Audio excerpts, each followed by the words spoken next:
It's kind of hard to make a poem about depression sound cool, like if I was to talk about it at schools. And so I called this poem D-PRON for short. D-PRON is kind of hard to describe, mostly because it likes to hide. And those who have taken its ride won't confide on account of their pride. It's where our inner demons reside, where the tides of our inner turmoils collide with our fragility, exposing us to the ugliness of our vulnerability. It's like trying to sleep at Coles or Woolies at night. All the lights are too bright. And so we invite our inner critic to pull the wool over our eyes as respite from the stark harshness of life.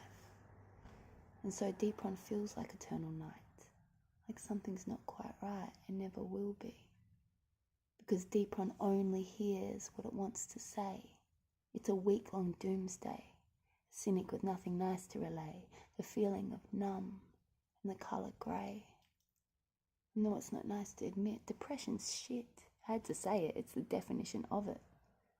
It feels like 1,000,000 years old, like a troll that's been sold and all the soil has taken its toll on its downtrodden soul. So you don't want to stand, lift and shift it. You want to sit in your shit and sift it.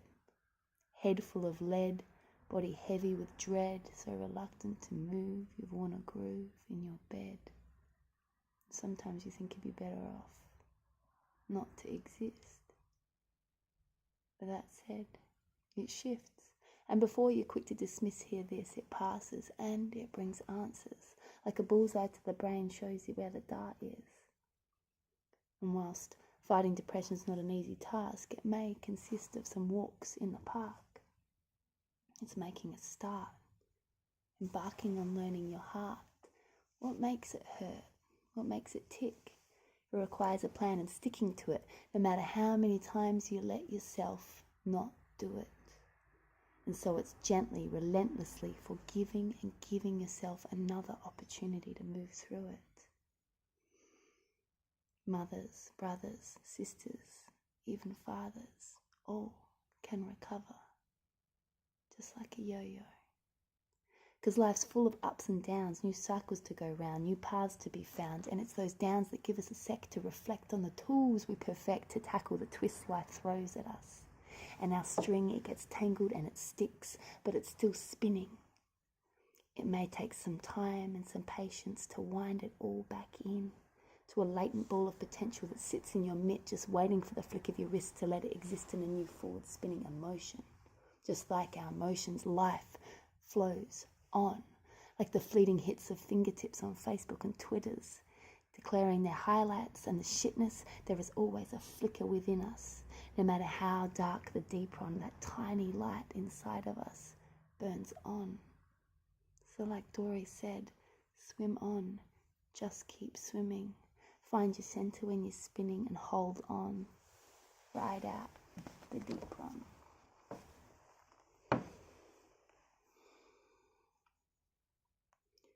I hope that poem was helpful in some way.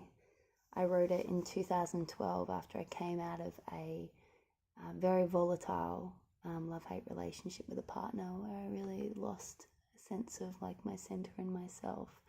And I suddenly started writing all this poetry, and like I'd never written like that before. And for me, it was a type of therapy, and I'm passionate about art as therapy and art as medicine, art for mental health and art for well-being and expression. And so, yeah, the teens in the program that I run most recently asked for me to record it. And I've had quite a few programs where they've asked me to record it after I performed it. And so I thought, all right, I'm going to do it. And so I created this for you. And so I hope you got something out of it.